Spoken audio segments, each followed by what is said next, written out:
କାଚକାନ୍ଥ ସେପାଖର ସମସ୍ତ ଅଦୃଶ୍ୟ ନାୟକ ନାୟିକାଙ୍କୁ ମୋର ଭଲ ପାଇବା ଓ ସମ୍ମାନ। ପ୍ରେମ ଏକ ନିଷିଦ୍ଧ ଫଳ, ଯାହାକୁ ଚାଖିବା ପାଇଁ ସଭିଙ୍କ ମନ ଆକୁଳ। ପ୍ରେମ ପୁଣି ଏକ ବିସ୍ତୃତ ସୁନୀଳ ଆକାଶ, ଯାହା ଛାତିରେ କେବଳ ଓ କେବଳ ପୁଞ୍ଜା ପୁଞ୍ଜା ସ୍ୱପ୍ନଙ୍କର ଭିଡ଼। ପ୍ରେମରେ ପଡ଼ିଲେ ମଣିଷ କେତେ ଅସହାୟ ସତରେ। ଚାଲନ୍ତୁ ନା ଥରେ ମାପିବା ଏହି ଅସହାୟତାର ଗଭୀରତାକୁ। ପ୍ରେମର ଗଭୀରତା ମାପିବା ପୂର୍ବରୁ ମନକୁ କିଛି ପ୍ରଶ୍ନ ଆସେ। ଏଇ ଯେମିତି ଜୀବନର କେଉଁ ବୟସ ଖଣ୍ଡ ସତରେ ପ୍ରେମ କରିବା ନିମିତ୍ତ ଉଦ୍ଦିଷ୍ଟ? ସମସ୍ତେ କହନ୍ତି ପ୍ରେମରେ ବୟସ ନଥାଏ। ଏହା ଯଦି ସତ, ତେବେ କଞ୍ଚା ବୟସର ପ୍ରେମକୁ କାହିଁକି ସ୍ୱୀକାର କରିନି ପରିବାର? ସେମିତି ପାକଳ ବୟସର ପ୍ରେମକୁ କାହିଁକି ଅବା ପାପର ଆଖ୍ୟା ଦିଏ ସମାଜ?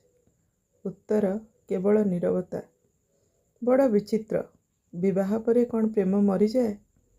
ଏ ପ୍ରଶ୍ନର ଉତ୍ତରରେ ସ୍ତ୍ରୀଟିଏ କହେ, ବିବାହର ପ୍ରଥମ କେତେ ବର୍ଷ ପ୍ରେମ କରୁଥିଲେ ସେ ମୋତେ।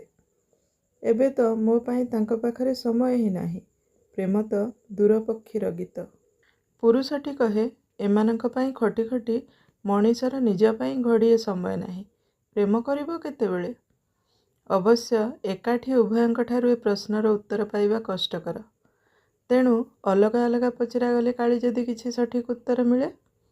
ପ୍ରଶ୍ନ ପୁରୁଷକୁ, ଆପଣଙ୍କର କୋଉ ଭଳି ପ୍ରେମିକାଟେ ପସନ୍ଦ?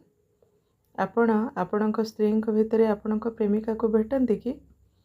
ଉତ୍ତର, ମୋ ପ୍ରେମିକା ଠିକ୍ ମୋ ମା ଭଳି ହେବା ଦରକାର। ସର୍ବଂସହା ଦେବୀଟିଏ। ସୁନ୍ଦରୀ, ସଂସ୍କାରୀ, ସ୍ନେହ ଛଳଛଳ ନଦୀଟିଏ ପରି ହେଇଥିଲେ ଆହୁରି ଭଲ।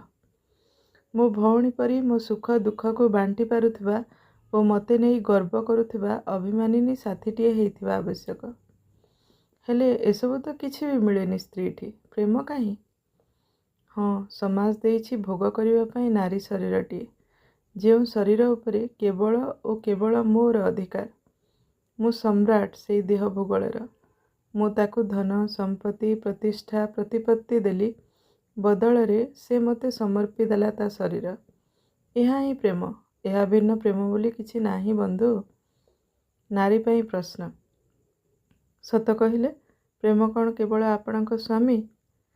ସତ କହିଲେ, ଆପଣଙ୍କର ପ୍ରେମ କ'ଣ କେବଳ ଆପଣଙ୍କ ସ୍ୱାମୀ?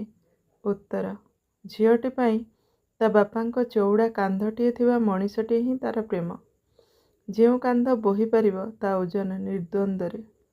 ତା ଭାଇ ପରି ଗୋଟିଏ ବିଶାଳ ହୃଦୟ ଥିବା ପୁରୁଷ ହିଁ ତାର